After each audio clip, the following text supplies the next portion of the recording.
నాటకాలు ఆడడంలో కేసీఆర్ ను మించిన దిట్ట లేడని తెలంగాణ రాష్ట్ర మంత్రి జూపల్లి కృష్ణారావు విమర్శించారు. నల్గొండలో ఫిబ్రవరి 13న బీఆర్ఎస్ లో నిర్వహించనున్న నిరసన సభపై జూపల్లి మండిపడ్డారు.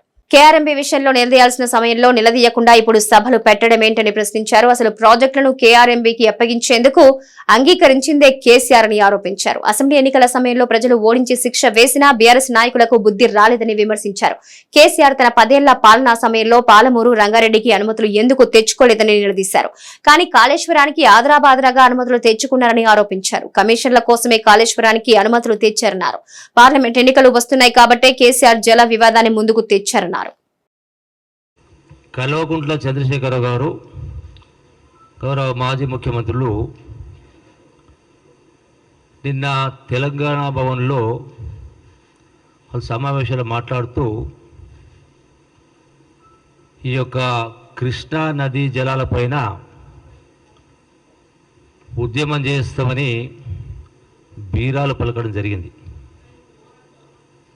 ఎట్లుందంటే గిల్టీ విల్ ఆల్వేస్ ఫియర్.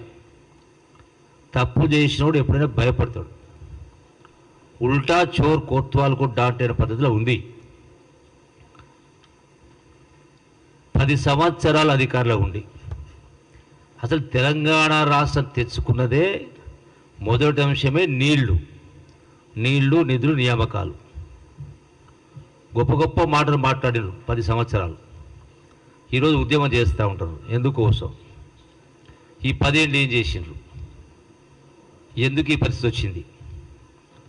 ఇలా కేసీఆర్ ముఖ్యమంత్రి గారు ఇరిగేషన్ శాఖ మంత్రిగా గడిచిన 5 సంవత్సరాలు, అంతకుముందు ఆయన అల్లుడు గారు హరీష్ రావు గారు ఇరిగేషన్ శాఖ మంత్రులు.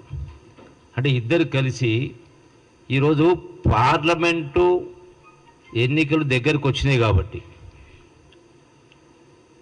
ఈ ఎన్నికల సందర్భంలో ఇప్పటికే బీఆర్ఎస్ నాయకులు కాంగ్రెస్ పార్టీలో చేరడానికి వరుస కట్టారు.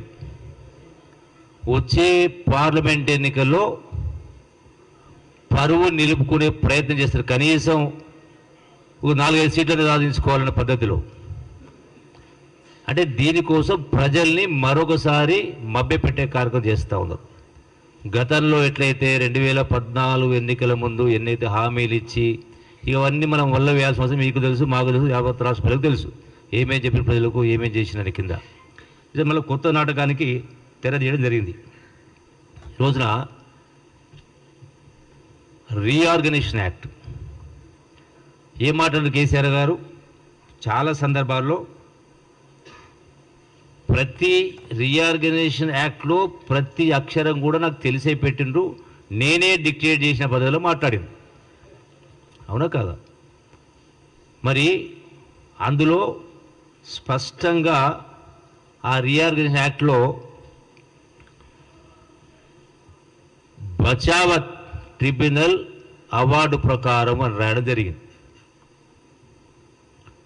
బచావత్ ట్రిబ్యునల్ సమైక్య రాష్ట్రానికి సంబంధించి ఆనాడు నుండి 811 టీఎంసీలు కేటాయింపు జరిగింది. అదే బచావత్ ట్రిబ్యునల్లో నాగార్జున సాగర్కి సంబంధించి శ్రీశైలం సంబంధించి ప్రస్తావించడం జరిగింది, ప్రాజెక్టులు నిర్మాణం జరిగినట్టుగా. సో దానికి అనుగుణంగా కృష్ణా రివర్ బోర్డు ఏదైతే ఏర్పాటు చేయడిందో KRMB management board, Krishna river management board ఏర్పాటు చేయడిందో దానికి సర్వాధికారాలు కట్టబెడుతూ నిర్ణయం తీసుకోవడం జరిగింది. అంటే వీళ్ళు 2014 రాష్ట్రం ఏర్పడిన తర్వాత 2015లోనే కేంద్ర ప్రభుత్వానికి వాళ్ళు ఆ చట్టంలో దాన్ని మార్చమని చెప్పడం జరిగింది. తర్వాత కోర్టులో కూడా కేసు వేయడం జరిగింది. ఎప్పుడైతే ఈ కృష్ణా రివర్ బోర్డు ట్రిబ్యునల్ ఏదైతే తీర్మానిస్తూ ఈ ప్రాజెక్టులు చట్టం ప్రకారం అంటే రీఆర్గనైజ్ చట్టం ప్రకారం కేఆర్ఎంబి పరిధిలోకి వస్తున్నట్టుగా మేనేజ్మెంట్ కూడా ఇవి టేక్ ఓవర్ చేసే పద్ధతిలో అంటే వాళ్ళ కంట్రోల్ ఉండే పద్ధతిలో నిర్ణయం తీసుకోవడం జరిగింది. కోర్టులో వీళ్ళు కేసు వేసిన తర్వాత మళ్ళీ దాన్ని వాపసు తీసుకున్నారు. ఏమని వాపసు తీసుకున్నారు, ఎందుకు తీసుకోవాల్సి వచ్చింది